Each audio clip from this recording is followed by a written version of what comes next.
sahabat-sahabat Katolik muda, dimanapun Anda berada. Salam berjumpa bersama saya, Saudara Rino, dari Sekolah Tinggi Filsafat Teologi Widya Sasana Malang. Dalam perjumpaan pertama kali ini, kita akan membahas berbagai hal seputar kehidupan gereja kita.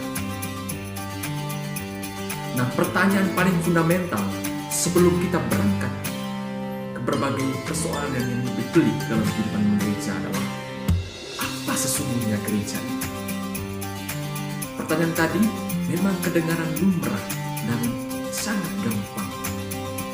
Kalau kita pergi ke jalanan kota ataupun ke sudut-sudut desa, kita melihat bangunan dengan rujuk salib di bagian puncak dan kita mengatakan itu gereja. Pemahaman tadi benar secara spontan karena apa yang kita lihat dan langsung kita mendefinisikan. Tetapi pada kesempatan ini kita akan masuk ke tempat yang lebih dalam, karena kesempitan berpikir akan membawa kita selalu pada kesesatan bertindak, dan kedangkalan paham akan selalu membawa kita pada ketimpangan berakal. Karena itu, mari dan lihat. Para sahabat muda Katolik yang terkasih, sejak peristiwa Pentakosta atau peristiwa Roh Kudus turun atas para rasul, sejak saat itu gereja mengalami pertumbuhan yang luar biasa. Bahkan sejak saat itu pemberitaan Injil mulai menyebar ke segala ujung bumi. Nah, cikal bakal dari semua itu adalah cara hidup jemaat Kristen perdana di Yerusalem yang dilukiskan dalam Kisah Para Rasul bab 2 ayat 42 sampai 47.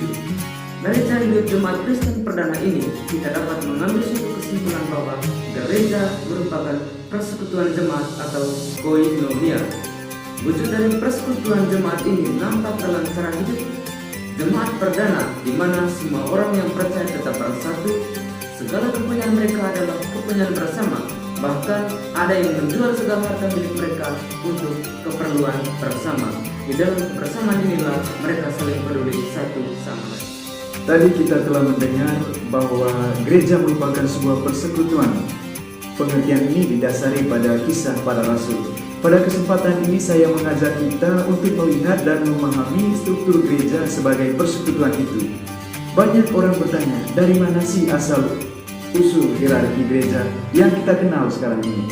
Jawaban pertanyaan ini dapat kita temukan dalam Injil Yohanes bab 21 ayat 15 sampai 19, di mana Yesus mengatakan kepada Petrus, "Gembalakanlah domba-dombaku." Inilah kiranya menjadi cikal bakal permulaan apa yang disebut sebagai hierarki gereja, dengan mana struktur hierarki gereja pada mulanya diberikan kepada Petrus dan kolegium apostolik, hingga akhirnya terbentuklah struktur hierarki gereja seperti yang kita kenal saat ini, yang tersusun atas paus sebagai pemimpin tertinggi, lalu uskup, imam, dan diakon.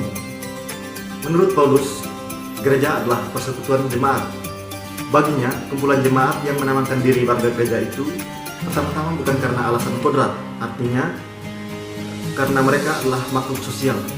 Maka persekutuan yang terjelma dalam lembaga agama itu adalah suatu keniscayaan, sebagaimana yang dirumuskan oleh para pemikir Yunani pada zamannya, sehingga membentuk sebuah persekutuan yang mereka namakan sebagai polis atau negara kota. Kekurangan terbesar dalam konsep polis yang mereka kembangkan ini adalah adanya diskriminasi dalam keanggotaan. Konsekuensi dari pemahaman semacam itu adalah adanya diskriminasi terhadap mereka yang tidak termasuk dalam negara kota tadi. Persekutuan semacam itu bagi Paulus sangat dangkal. Karena itu ia memberi ciri baru pada persekutuan Kristen, yaitu persekutuan karena sakramen baptis. Konsekuensinya, siapapun yang sudah dibaptis dalam gereja adalah sederajat dan sama karena mengimani Tuhan yang sama, yaitu Kristus. Karena itu, dimanapun Anda berada, ketika Anda sudah dibaptis, berarti Anda adalah warga gereja. Singkatnya, keluargaan ini tidak lagi didapat karena saya adalah makhluk sosial, tetapi saya disatukan dengan gereja yang lain karena saya telah dibaptis menjadi pengikut Kristus.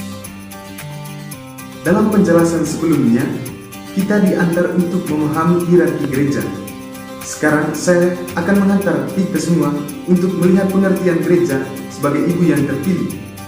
Gereja sebagai ibu dapat pula diartikan sebagai mempelai Kristus yang berkarakter panjang sabar, penuh kasih, dan lemah lembut. Dasar biblis gereja sebagai ibu yang terpilih ini tampak dalam surat Yohanes yang kedua yang mengatakan bahwa dari penatua untuk ibu yang terpilih dan anak-anaknya, bab 1 ayat 1.